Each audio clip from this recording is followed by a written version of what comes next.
Selamat pagi anak-anak. Assalamualaikum warahmatullahi wabarakatuh. Baik, sebelum memulai pelajaran pada pagi hari ini, silakan ketua kelas untuk memimpin doa. Baik, terima kasih ketua kelas. Sebelumnya saya akan melakukan presensi terlebih dahulu. Baik, Nuruddin Abdullah. Baik, Khairul Ahmad Aziz. Baik, Renaldi Dwiki. Kemana dia? Ada yang di ini? Ada yang dititipin pesen? Kok izinnya nggak langsung ke saya ya? Oh, baik, ini saya ini ya, Alfa ya, karena tidak ada surat izin. Baik, selanjutnya Bisma. Ya. Saya akan bertanya, masih adakah yang mengingat materi kemarin? Nah, benar. Kemarin jadi kita mempelajari tentang power steering. Kali ini kita akan mempelajari tentang balancing roda dan ban.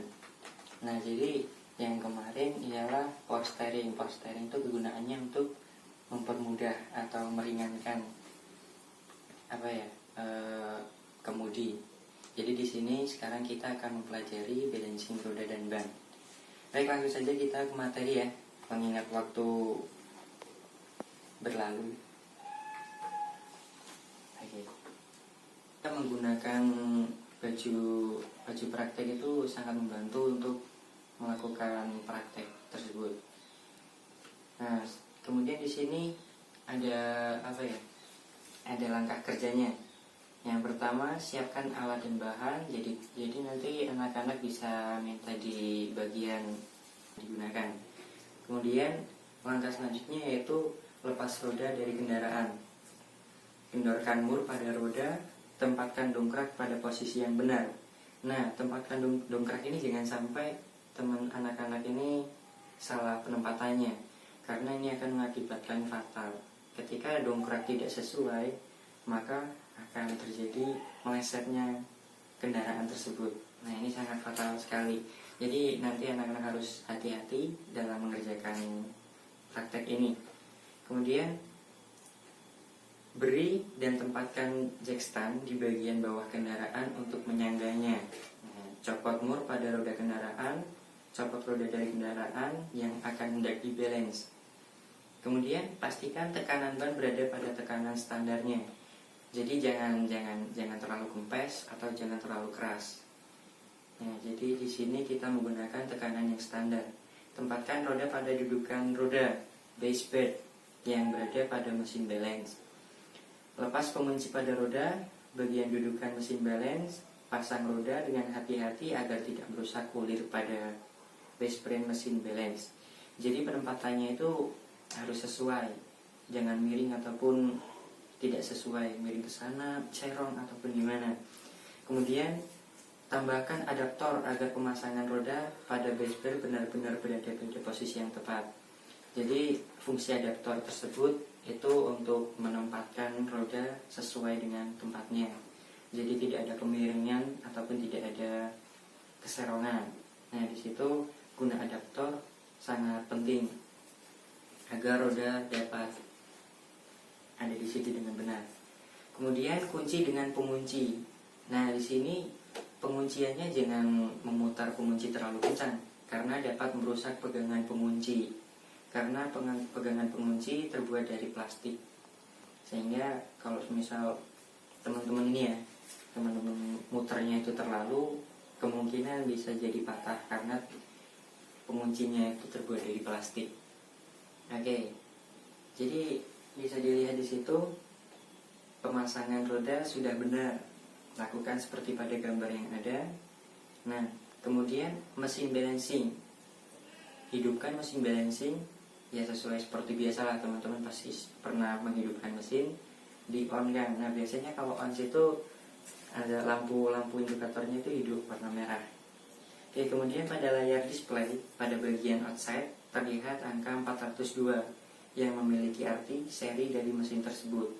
Nah, contohnya seperti di gambar 402. Setelah itu akan muncul beberapa angka pada layar display di bagian inset. bagian tengah dan bagian offset.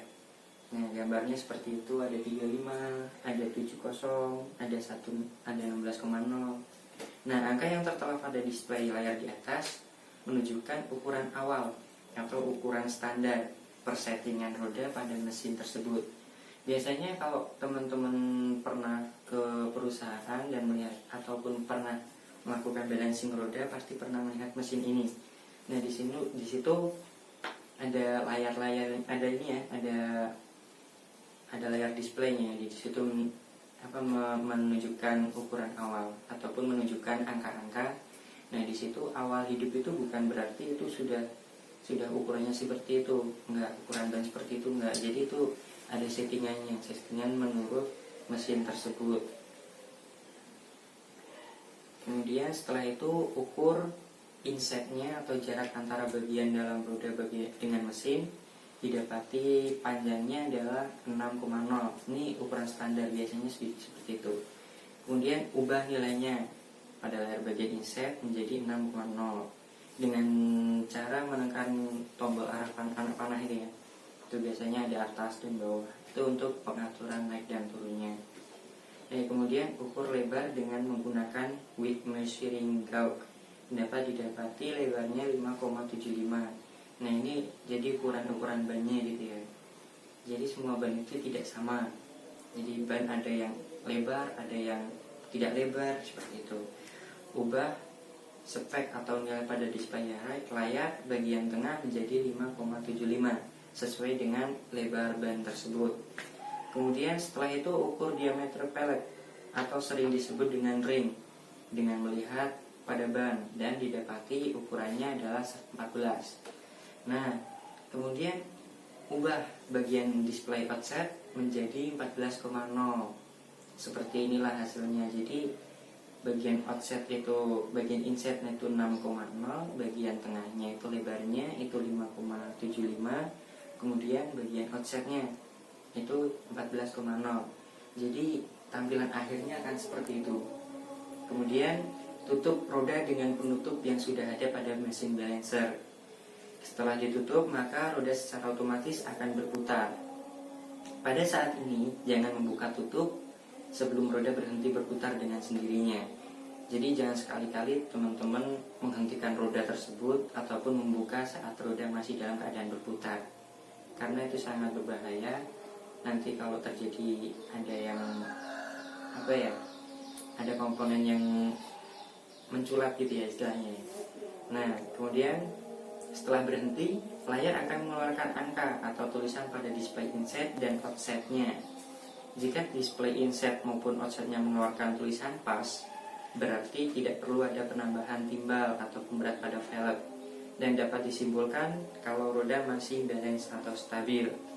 Kemudian jika display inset atau offset mengeluarkan angka, maka perlu Anda tambahkan timbal untuk penyamaan sisi beratnya tersebut agar roda tersebut balance. Nah, jadi teman-teman pasti pernah melihat ini kan, roda mobil yang ada timbal-timbalnya atau besi-besi kecil itu. Nah, itu gunanya untuk membalancekan, jadi biar jalannya tidak oleng ataupun apa gitu. Nah, jika inset atau offsetnya berupa angka, maka harus dilakukan penambahan pada velg tersebut. Misal, jika insetnya mengeluarkan angka 15, maka perlu ada penambahan timbal pada sisi dalam roda velgnya.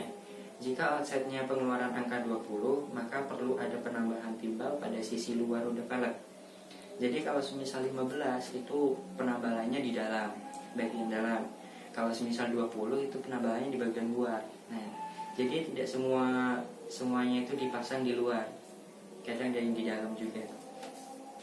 Harus diperhatikan bagaimana saat menambahkan timbal atau pemberat pada velg-velg. Caranya adalah sebagai berikut. Pertama, perhatikan kotak yang memanjang ke atas. Nah, biasanya kan tempatnya besinya itu kan nggak halus ataupun apa, pasti ada benjolan-benjolan kotak-kotak itu. Nah, itu biasanya untuk ini ya, untuk membedakan kalau itu bagian atas ataupun apa ya biasanya.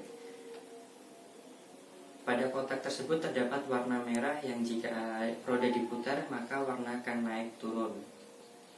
Kotak tersebut berfungsi seperti pendeteksi atau pengukur ketidakbalance-nya roda. Jika warna merah dari kotak tersebut penuh, maka disitulah dideteksi tempat ketidakbalancean roda. Nah, di sini jadi tidak semuanya itu bagiannya sama.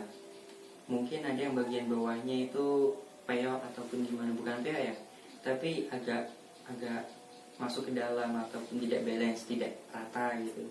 Nah, jadi terkadang kita nggak tahu mana yang bagian tersebut, jadi kita harus melihat dan pada bagian itu pula kita akan menempelkan.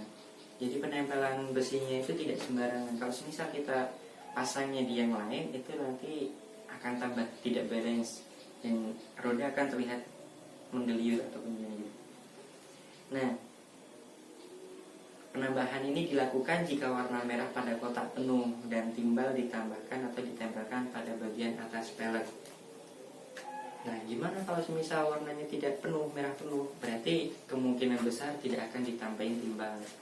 Tapi biasanya kita akan menambahkan timbal, bukan kita sih, biasanya akan ditambahkan timbal untuk untuk roda itu agar tetap balance.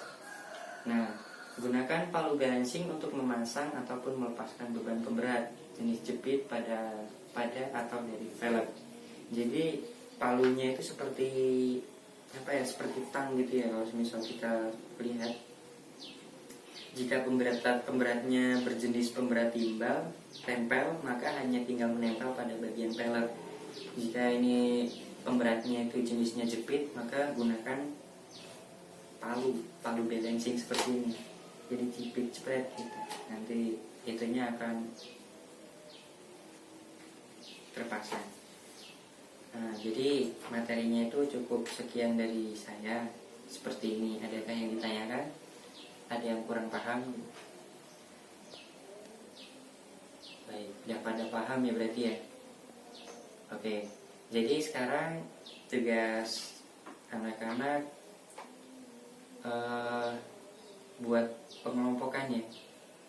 Ya, buat pengelompokan untuk nanti saya beri tugas maksimal 5. Baik, 5 ya. Oke, silakan ketua kelas nanti data-datanya kirim ke saya ya. Jadi siapa kelompok 1 mana, kelompok 2 mana, nanti kirim ke saya sekarang ya. Baik. Oke, sebelumnya saya akan memberikan tugas-tugasnya. Jadi tugasnya di sini itu ada berapa tadi ukuran pada balancing roda. Nah, terus kalau semisal kita menggunakan pemberat jenis jepit, kita menggunakan apa? Terus kemudian kalau semisal jenis pemberatnya itu tempel, bagaimana pemasangannya? Dan sebutkan alat-alat untuk melakukan balancing roda. Nah, seperti itu. Nanti teman-teman bisa didiskusikan seperti apa, nanti bisa dikembangkan ataupun seperti teman-teman melakukan tugas-tugas sebelumnya. Oke. Jadi materi ini sangat berpengaruh untuk kita ke depannya. Jadi kita bisa tahu kalau semisal kita akan melanjutkan ke jenjang yang berikutnya, itu pasti akan lebih banyak lagi. Kita tidak akan seperti ketinggalan materi. Jadi seperti kita seperti pendidikan itu kan secara beruntun dan semakin meningkat. Nah, kemungkinan sekarang teman-teman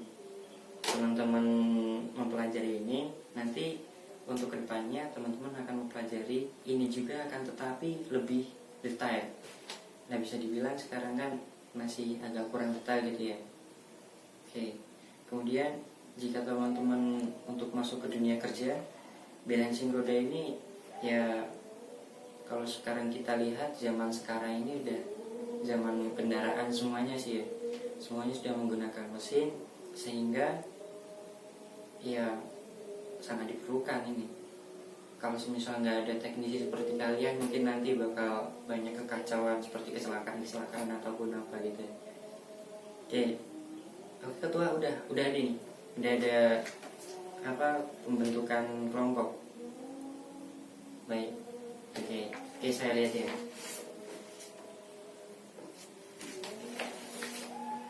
Oke.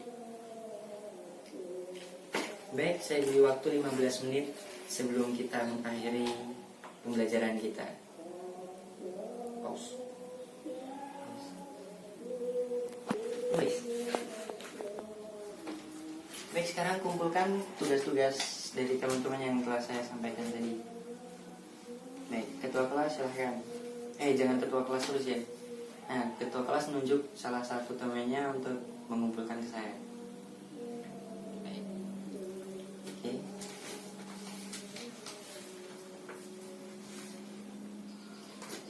Jadi teman-teman di sini udah pada paham kan materi yang saya sampaikan kali ini?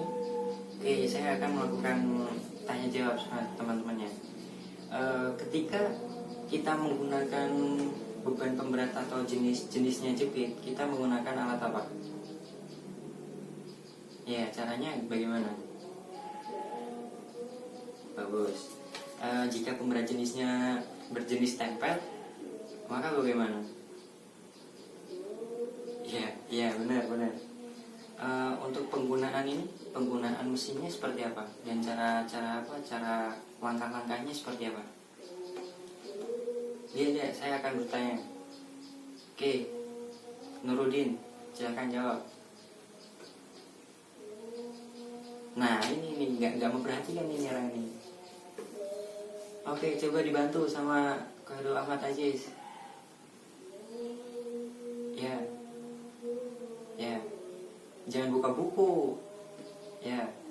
Oke, bagus. Nah, jadi seperti itu. Jadi teman-teman udah paham ya di sini ya. Udah paham materi ini. Mungkin kita cukupkan dahulu materi kali ini. Silakan ketua untuk memimpin doa untuk menutup pembelajaran pada siang hari ini.